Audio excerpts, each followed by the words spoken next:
What's up, Worcester? It's Maria, and I'm here from South Chronicles, which you all know I've been running the page now, and you can find me on Facebook. The page started due to issues that were going on in the community, things that I was struggling with and resources that I needed.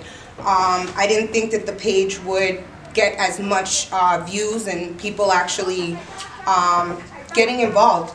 So this is going to be a little twist. It's different, and we're just going to be talking to all types of people that are from Worcester, local issues, different resources, activities, and things that are needed, and all across Central Mass, because we are in the Commonwealth. So we're always representing the 508, and we are here with Adriana Ojeda, which is at the Pleasant Street Neighborhood Network. It's located at 301 Pleasant Street, Worcester, Mass. The phone number is 774-823-3311.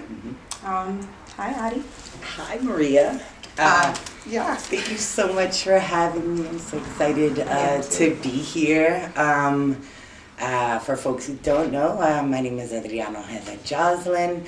I use she, her pronouns. I was born and raised in the city of Worcester.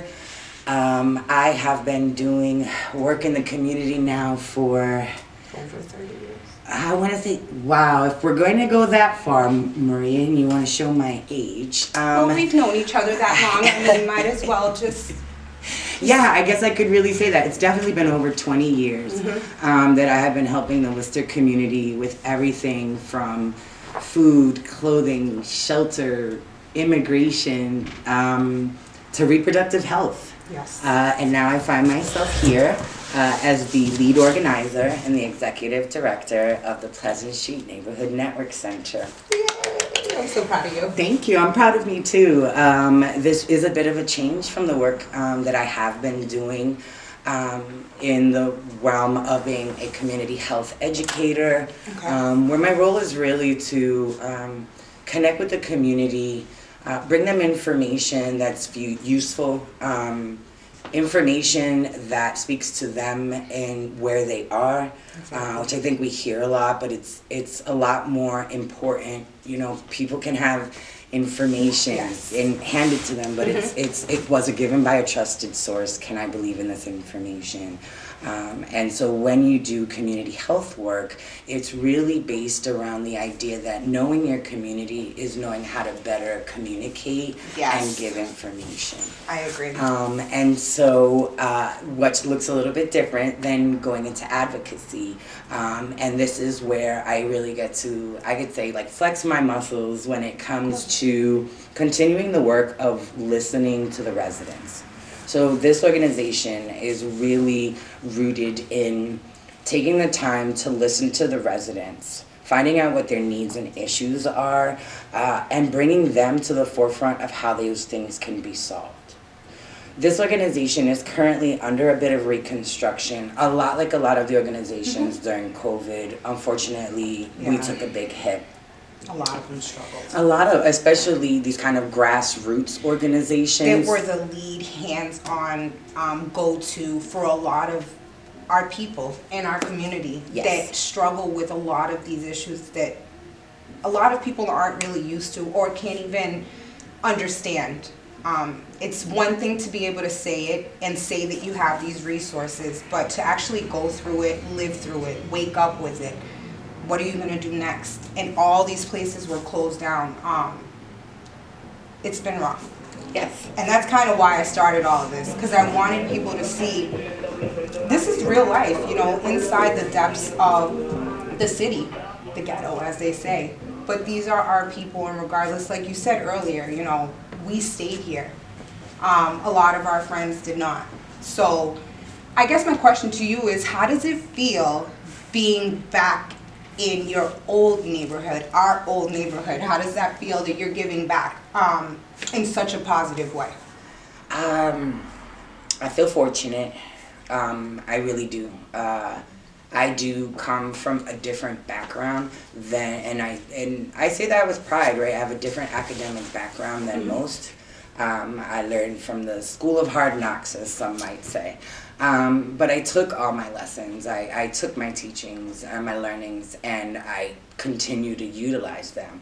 So when I came here, it was a bit of a throwback. I waited for the bus stop outside of this center. I hung out and had crushes outside of this center. I drank coffee at a ridiculously young age right next door, because we're located right next to the Pickle Barrel. Pickle Barrel. Didn't know. Best food around. So coming back here, especially in this capacity, it felt like perfect timing. Yes. It felt like a place where I had taken... It was your calling. It really kind of was. I liked this next step. I worked at Friendly House for a long time, and it will always be a gem in my heart, because an organization like that just really responded to the needs in real time. We don't see those very often. No. And so moving from, kind of that work over to the realm of education, because what I saw at Friendly House and what I saw working in providing social services was, where was the education piece? To educate the people. On so many different topics. Everything from health, reproductive health, mental health, economic literacy, right? When those gaps are there, I saw the struggle clearly where people ended up. And so being able to go to an organization like Planned Parenthood was where I really got the opportunity to take who I was as a person. And now utilize that. And utilize it. I was hired because I know my community, because I could speak to them where they are. I could give information that is fact-based and age-appropriate, so that folks in my community, especially the Latinx community, who suffer the highest rates of sexually transmitted infections, highest rates of teen pregnancies, right? Where was the work being done to specifically target these groups of people? And I got the privilege to teach parents how to talk to their kids about relationships. And again, I took those facilitation skills, those people gathering skills, life skills. My life skills, because I took not only the things that I learned there to facilitate workshops, I took them home. They created such beautiful dialogue and conversation with my sons and my daughter. And being able to take all of that and instill it into them and make them the next generation that's going to be the takeover. That can have empathy, that understand consent. And understand their feelings. Yes. And be able to process and let us know. Because I don't know about you, but mines have checked me. And it's different because our generation didn't have that, and that's why I think all of this is awesome. We need stuff like that, because a lot of us are still raising those kids, or we're grandparents now and trying to raise our kids to raise their kids to be good kids. So I take all of those good things. Like, even though we were talking about dirt and it gets muddy, but sometimes it's a good muddy. It is a good thing, and eventually it washes off and you move forward and you take all of that and turn it into a positive. So one of the things that I found was an interesting parallel moving over here quickly was, so as I mentioned, teaching about reproductive health, I have to teach about sex and sexuality. And I noticed that people, of course, right, when we don't know about something, it can put us off a little bit, right? And so we're a little nervous to learn about it, right? What I quickly learned in this role is that actually people feel the same way around politics. People feel there's a parallel about talking about civil engagement. Yes. Right? And so because, again, we in our community don't feel super comfortable, we don't really understand how it works. So we don't talk about it. And we don't even participate. We don't participate. But then we don't know why our community struggles. And just the same repercussions from not having health information. People get sick, and et cetera, et cetera. I wish that there were more programs like that, where I don't think a lot of people either know about them or they even understand them. You know what I mean?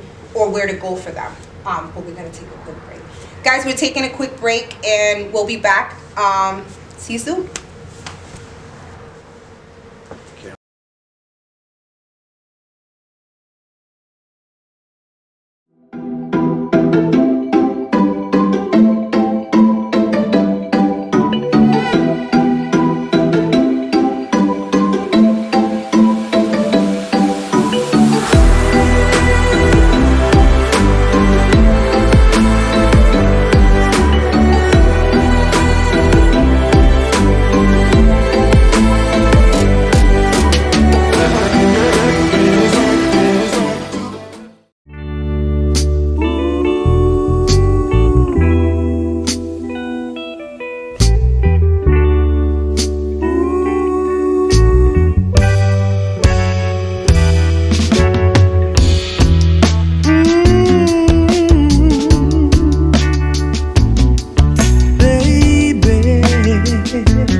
Hey guys, we're back, sharing some laughs from back in the days, but we just wanted to go back into conversation.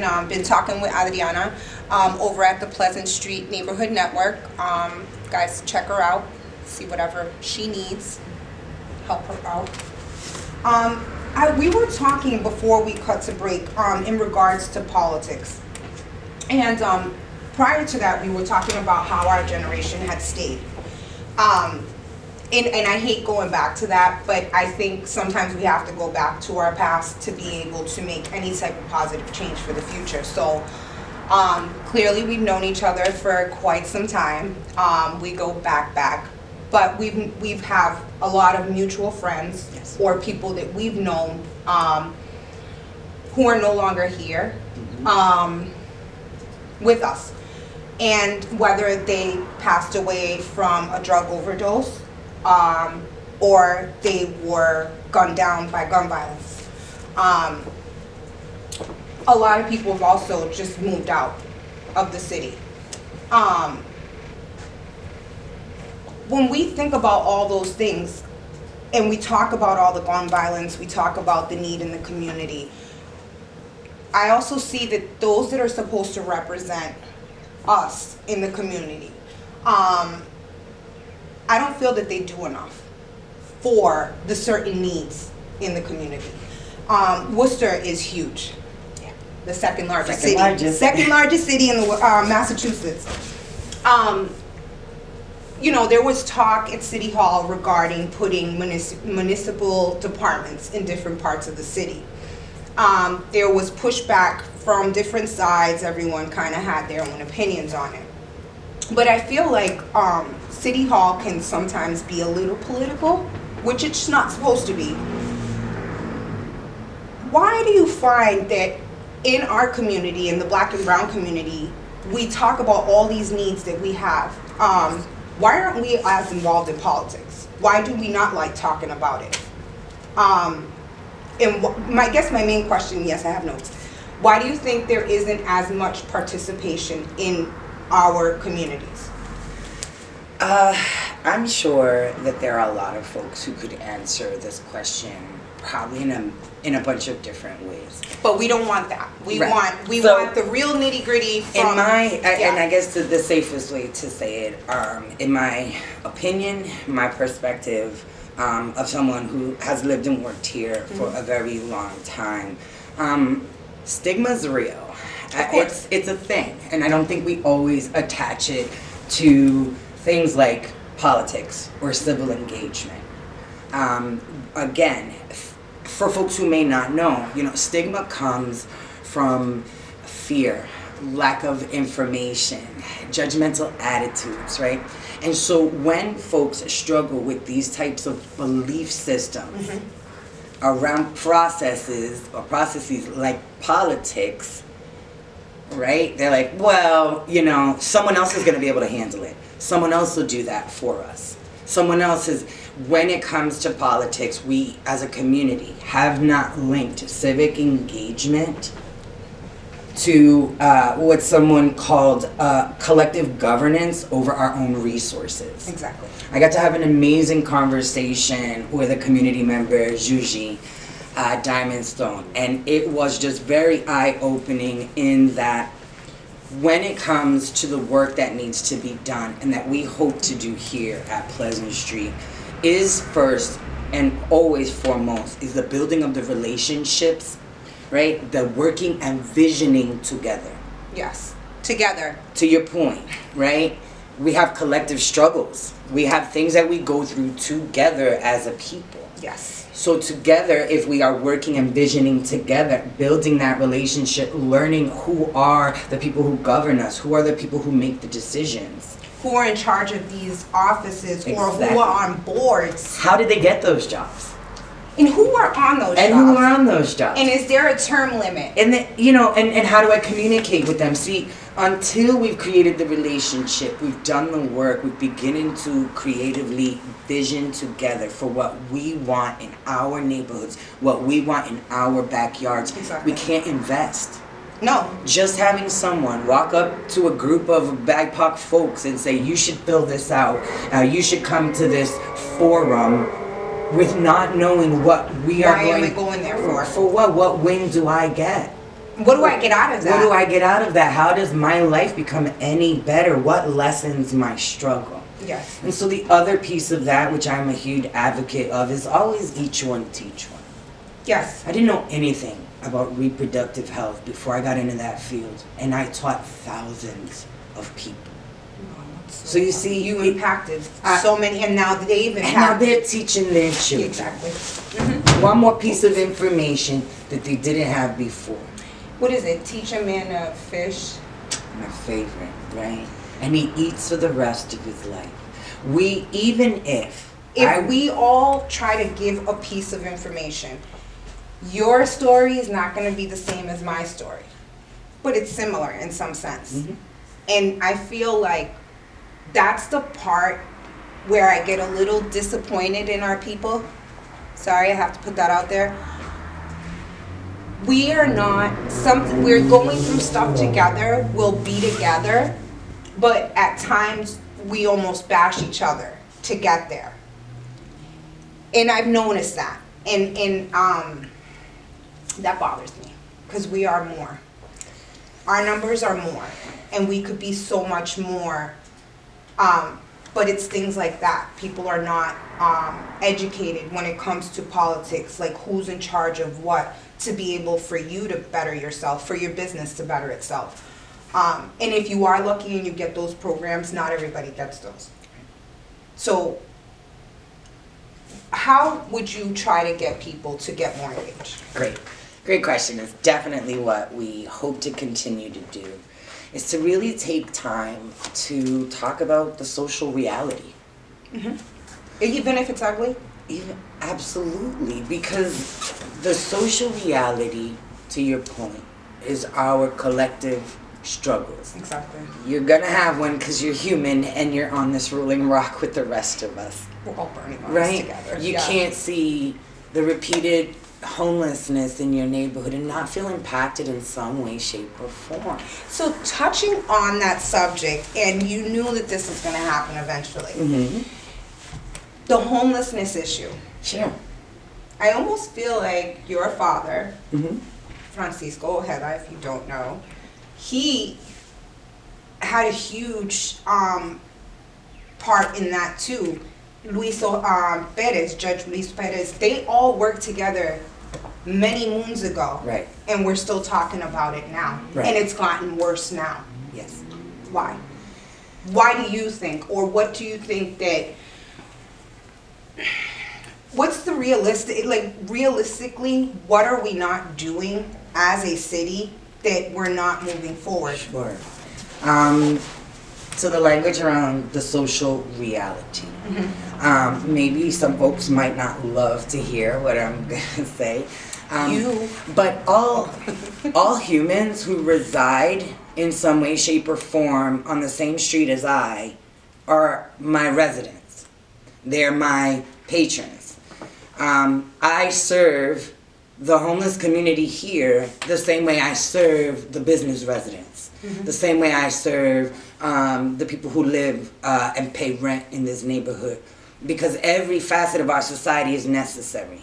They're here for a reason, mm-hmm. right? Everyone they didn't matters. just magically appear in our neighborhood. It was a series, we'll just say, a series of unfortunate events. No, but it's been a long series of unfortunate events that's not just, to be honest, it's not just Worcester. It's not just Massachusetts. No, this is a national conversation. It is a national conversation. But to your point, to bring it back, then what do we do? Yeah. Bringing it back small, right? I think it starts rooted in education. I think it's rooted in popular education. So, not this academic curriculum that you have to go to some prestigious place. Understandable. Right? It's what What do you need to tell me? Why is it important? And how's it going to make my life better? That's the information and education that folks in our community need and want. Real time. Exactly. Need this like sugarcoat, wait a while. Correct. Everyone will get back to you when they want to. And I think in those situations, for me, in my personal opinion, sometimes if you struggle with, say, mental health, and you feel down and you're going through some sort of issue, those make it uncomfortable for you to even want to proceed in some of those situations where you're like, dude, I've called this place already. Yeah. They're not picking up. They haven't left a message. And I'm supposed to get up the next day positive and try to do it again. We're a different type of breed. Yeah. Not everyone is like that. And with that being said, we'll hold on to that. We're going to take another quick break and we'll be back. Thank you.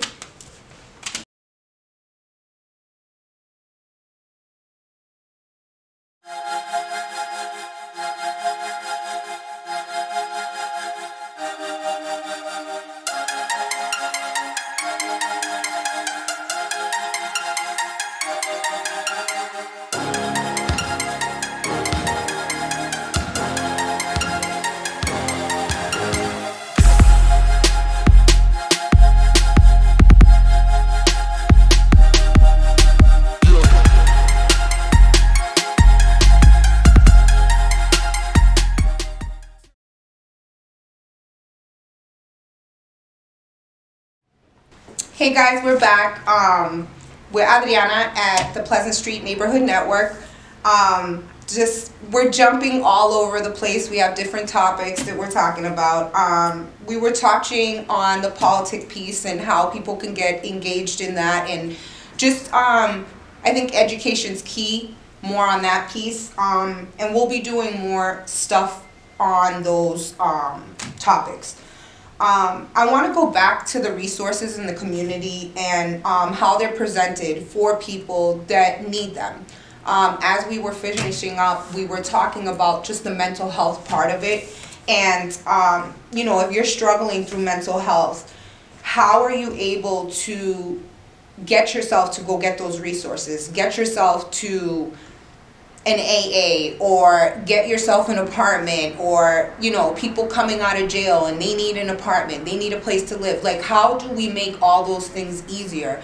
And we need to learn more of what programs are in the community, what different agencies are actually helping in those different departments. Everyone does a little bit of everything, but I think it needs to really be based on that area and that bracket. Like, not everyone's bracket in their community is the same. So I just want to go back to that and just your thoughts on that. Sure.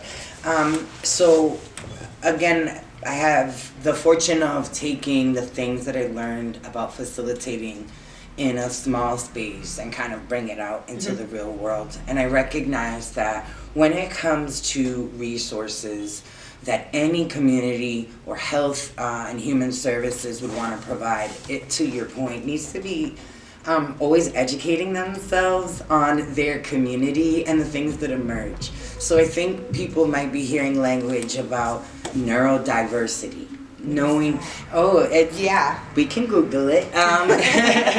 But essentially, we are all born. Our brains are like operating systems in a computer. Some people operate with Microsoft, and other people use other operating systems. Everyone. Okay, so that's neurodiverse, right? Like, it's the idea that our brains just work and function in different ways. And so when we're aware as an organization that when we're giving information out about health services, food services, are we doing it in a way that helps an autistic brain? Some people with autism struggle with different fonts, for instance. And they process the information. Colors. When we're doing our flyers, when we're creating a PowerPoint presentation, are we always being mindful of trauma? when we are presenting information. And there are a ton of resources. So to your point, I've loved the creation of mutual aid. I know that, you know, this is kind of the world that we live in, but I think mutual aids have been a great response to a lot of the things that you're talking about. And I think that it is a way where folks can become engaged. I think especially those who might be more fortunate than others, more educated, or at least have experiences that they can then share. We know there's a lack of information and education for all of the reasons, whether there's a lack of or it's just not being disseminated properly. Correct. But I think that that's where civic engagement, learning a little bit more about what are the social services, is there a way that we as community members can enrich the resources that are at our avail. But to kind of go back and bring up your point, and this has happened a lot in community work, is the idea that building foundation or capacity building within a community, when your community is struggling to eat, pay rent, keep clothing on their back, that is the challenge. I think more than anything, that is the challenge. And then back to that mental part, because that is a mental health, it affects you. It does cause trauma. It does cause a form of PTSD. And then it doesn't give you that 100% to be that great parent or mom or dad or caregiver that you want to be, because these are basic things that everyone should have them. We should not be worrying about all these things and then have the little bit that we do bring home to try to balance it all out and live a productive and happy life. That's not realistic. It's not. And I wish that there needs to be more of this, more conversation, more people like us that can bring experience to the table. Because, again, I'm the queen of saying things that people don't like, ruffle the feathers. But just because you have an education, just because you have some sort of degree, that does not make you better than the person that doesn't, or the single mom that has 3 or 4 kids. Because she's probably got a heck of a lot more experience than the person that has no kids and would not know any of that. And a lot of us were looked as strong, maybe a little too strong. Would you say that we would have to be in situations like this? I mean, or are we products? Right. So, the chicken or the egg? Exactly. Really, I think is that kind of question. I think the beauty of the things that we're able to do now that we could not do before. In part because of social media, in part because of creations of things like mutual aids, because of these grassroots, because of these people who believe in themselves, believe in uplifting those around them. This work will never stop, but the struggles will always be there as well. But when we're more proactive, when we're more tightened, when we're more cohesive together as a community, we can embrace the differences, because that's what makes it rich.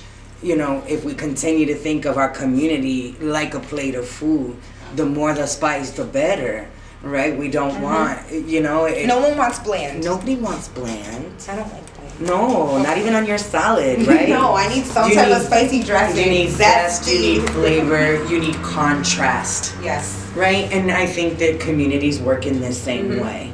But I do believe that it takes leaders. I think that we don't necessarily, in this community, look at ourselves as leaders. And I think that there are a lot of leaders who are probably watching this episode. There are a lot of leaders out in the world who are doing the work, but won't necessarily place that hat upon their head. leadership is not the power that you hold. Leadership is how you empower others to come to themselves, right? That's where you become a leader. That. So anyone doing that work is a leader, and we have a ton of amazing leaders of all walks of life and ages. And I think sometimes this is what is helpful. I say this, what's up Worcester? Folks like you who are willing to come out of their shell, because this is hard to sit, it's hard to sit in front of a camera. And you know me more than anyone, this isn't something that I would normally do, but there is a time that you're called to do something. Exactly. Even though we may not know why we're being called or who's calling us. And it's not going to be anybody else's way. It's your own way of doing it. And I think that's what we all need to embrace. Myself too. Like, I need to embrace that I'm not going to be everyone's cup of tea. But that's fine, because not everyone likes tea and people like coffee. Yes. So but we just need to have these conversations and be able to agree to disagree. My favorite. We've lost that. Like, yeah. You know, you'll probably have an idea and I'll have an idea. We may not like it, but it's almost the same idea. It's just a little different. Mm-hmm. And I think we need to have more of that, like where we can come together and try to bring more to the table. So definitely want to always plug that the Pleasant Street Neighborhood Network Center, we are going through really nice and beautiful regrowth, I will call it, at this time. And so, it's perfect because spring is coming. It is. We're going to be out in the community. We are doing a needs assessment. We are out, we're going to be doing some community events, so definitely keep your eyes out on social media. We are going to be definitely promoting some of the local events, but we would love to hear from you. We would love to support you, and hope to hear from folks. Do you have a website if anybody wants to go on? I know you literally just started. But if folks want to help out, they want to volunteer, they want to give in any way, is there a website? Yes. And then if you could just give you gotta sell it again. So give your information so the folks out there know, and then we can try to see if we can get some people to help. Sure. So it's the Pleasant Street Neighborhood Network Center, PSNNC.org. We do have a donate page. Feel free to click around. We are again going through a regrowth, so you will feel free to keep clicking on the site. We'll have changes upcoming. Awesome. Do you have a Facebook page? We're working on that. You work on that. We will work on that. Because Facebook's about to be popping. I'm sure it will. But this whole social media, I think that's a great way of like grabbing more networking and doing great things.